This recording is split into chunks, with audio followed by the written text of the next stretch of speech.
Hello everyone, welcome to iFashi. I saw this beautiful dress and I decided to make a tutorial on how to cut and sew this dress. It's a bodysuit corset dress and it's also very easy to make. On your screen, you see the one that I made for myself. I made two, one for a client and one for myself. This video is a two-part tutorial. We already posted how we drafted this beautiful dress. This part covers where we joined all the pieces together for the sewing of this dress. So guys, let's get right into this tutorial. Now, like I said earlier in the drafting video, we're working with a skin mesh and this is the skin mesh we'll be using for the bodysuit part. And if you're working with a skin mesh, remember one side stretches more than the other. So make sure to use the side that doesn't stretch too much for the horizontal part. So I've finished cutting. When you're cutting, make sure you cut two pieces of each because you will use one to turn the other. Back has two pieces, front has two pieces because one will turn the other. This first one I cut was a mistake. I went ahead and cut another one. Remember in the drafting video, I said do not go up with 2 inches on the waist. So I had to cut another one with the exact waist measurement. Now the next thing we're going to do is to go ahead and start joining. So I'm going to show you how to join. So remember we have 2 pieces of each, 2 pieces for back and 2 pieces for front. So we're going to place one down like this and place the other one on top. Arrange it properly. You can secure it with a pin so that it doesn't start moving, and then make your joining from the waist down to the crotch, and then on the upper part join as well. Do not join the 2 sides yet because that's where we'll turn it out from. That's for the back. And for the front as well, place one like this, place the second one on top, arrange it properly as well, and then do your joinings from the waistline down to the crotch. That's on both sides. And then for the upper part, join this cup part all the way, all the upper part, join it from the beginning to the other one side, to the other end. So do not join the sides as well because we'll turn it out from there. Now this is what we have after joining the front piece and then the back piece as well. So before I would go ahead and turn it out, I'll first of all trim out this excess because we don't want it to be showing. So after trimming, I'll go ahead and notch the curved part as well so that it will turn out and be very neat without squeezes.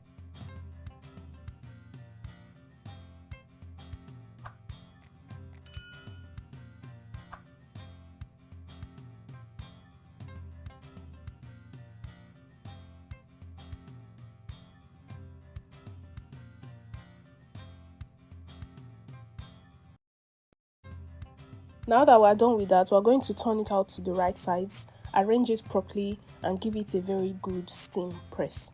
Remember, when you're ironing a skin mesh, you have to be very careful for it not to burn. Either you place another fabric on top so that you don't iron the net directly.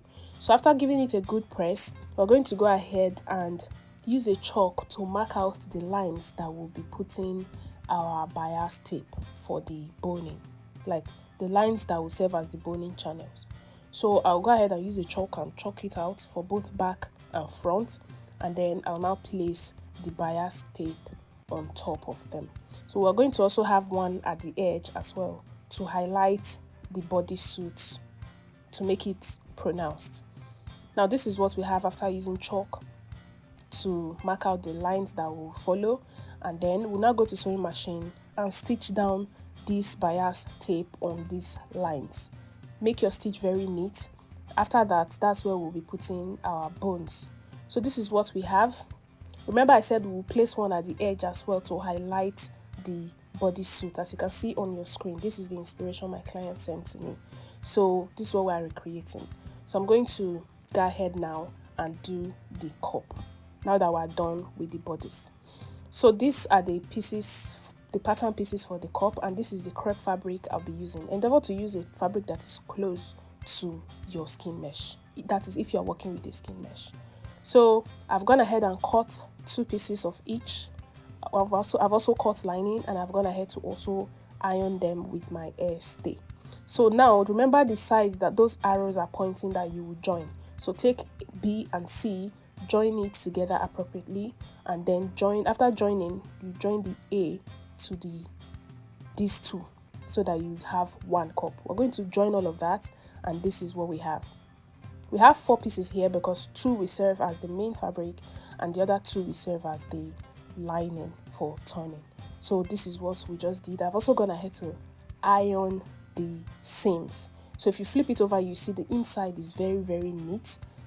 Is well ironed. That's why the outside is very, very neat like this. Mind you, at this point, if you don't want to work with a ready-made bra cup, you can go ahead and do bust caging on these pieces if you know how to do bust caging. My client doesn't want a hard bust, so I decided not to cage the bust.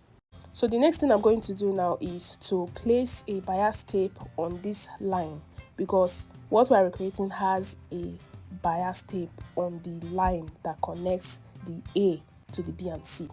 As you see me doing on the screen, I'm going to sew down this bias tape on that line before I will now use my hemming gum to gum the lace I'll be using for this style. This is the transparent lace that I'll be using for my clients for this style. So after placing this bias on this crepe, I'll go ahead and hem down this lace to this crepe with my hemming gum. Remember, when you're working with this kind of fabric, use another fabric to cover it when you're ironing so that it doesn't burn. So after doing that, I'll turn it with the lining, and that will be that for the cup.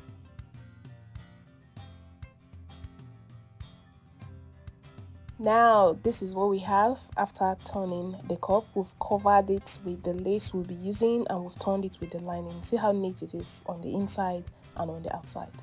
So before we start joining this cup, we'll keep the cup aside and cut out our main fabric for the dress. The fabric will be cut on top of this skin mesh before we'll now join the cups to them. Now this is the fabric. You place the skin mesh on the floor or on your cutting table and then cut. I'm going to be cutting on the floor because this is a very long dress. So you place it down and then take your measurements all around. I will show you the process of how I did it. So here's my fabric on the floor on top of the skin mesh. Pin it down so that it doesn't start moving from the net. So I took my waist measurement from one end of the waist. Remember, our curve started from the waist. So I took my waist measurement, and on that waist measurement, I came down with 9 inches to mark out the point I will be taking my hip measurement. Now remember, this middle bias is the center of this fabric, so that's where I'm taking my hip measurement divided by 4 from, on both ends. Now from that hip measurement, from that waistline, I also went down with 25 inches to mark out my client's knee measurement, and I used my curve ruler to curve to the knee point after taking my knee measurement. And then I also took straight down to get the full length of the dress, because it's a long dress. I did the same thing for the back as well, and I went ahead and cut. See how I'm cutting? Watch carefully to see how I'm cutting. Remember to cut and add your seam allowance on the sides. This is the front piece, perfectly cut out, because we don't have joining on the waist. That's why it's been placed on top like this. We have cut out our front and our back. So the next thing I'm going to do now is to go to the table and use my hemming gum to secure this net to the lace itself. You know, they are both nets, they are both transparent, so we have to be careful when we are gumming it.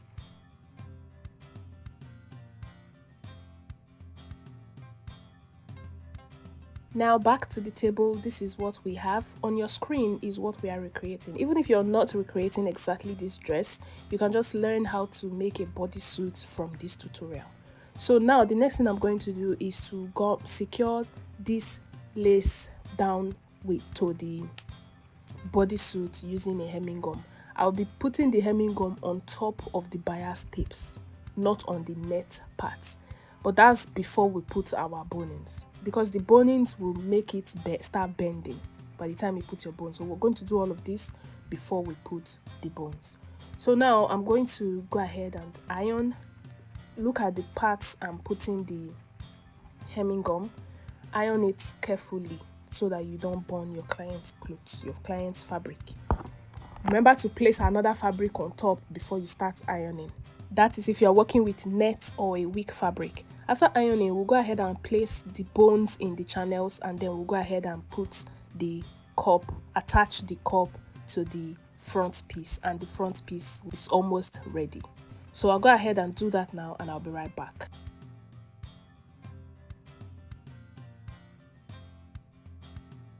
Now this is what we have after attaching the cups. We have inserted the bones. I told you earlier the bones will make it to start bending. That's why we put it last before attaching the cups. So now the bones has been placed. As you can see on your screen, the bones did not reach the end of the bodysuit.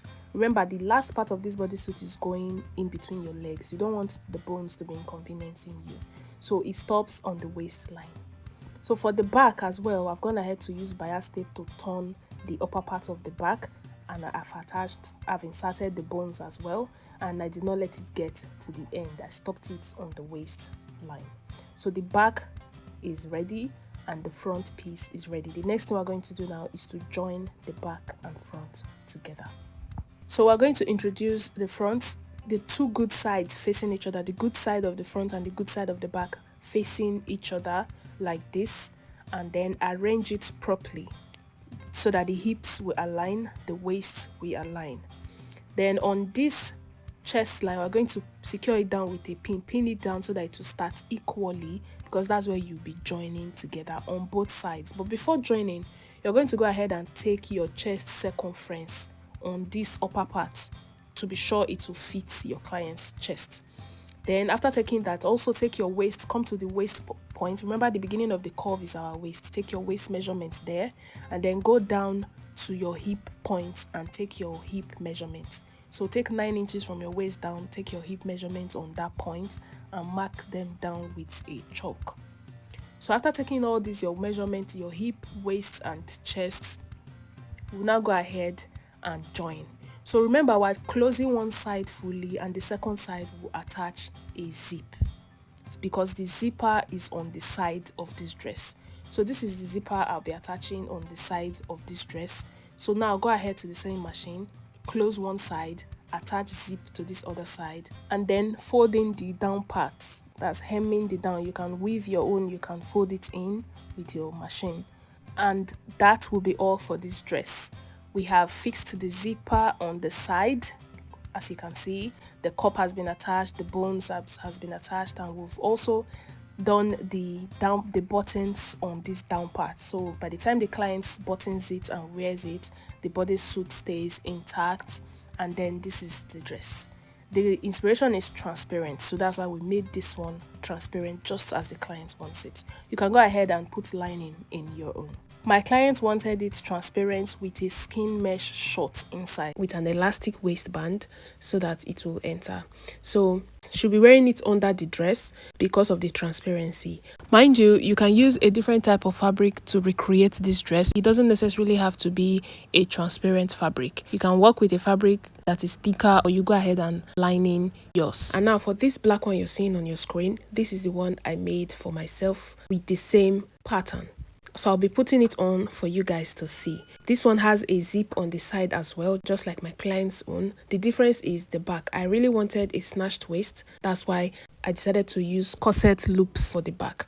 If you want to add a corset to your back, all you just need to do is to come inwards with 2 inches or 1.5, depends on how wide you want that back to be. On the back pattern, come inward with 1.5 or 2 inches to achieve that corset loops on the back. And here's the result of the beautiful bodysuit corset dress we made from this tutorial, guys. Thank you so much for watching to this point. Remember to subscribe, remember to like and share this video. I read all of your comments and a lot of you showed interest in the kimono shawl in the video, so kindly stay tuned and turn on your notification bell so that you'll be notified when we post the tutorial. Thank you so much for watching. I'll see you in our next tutorial.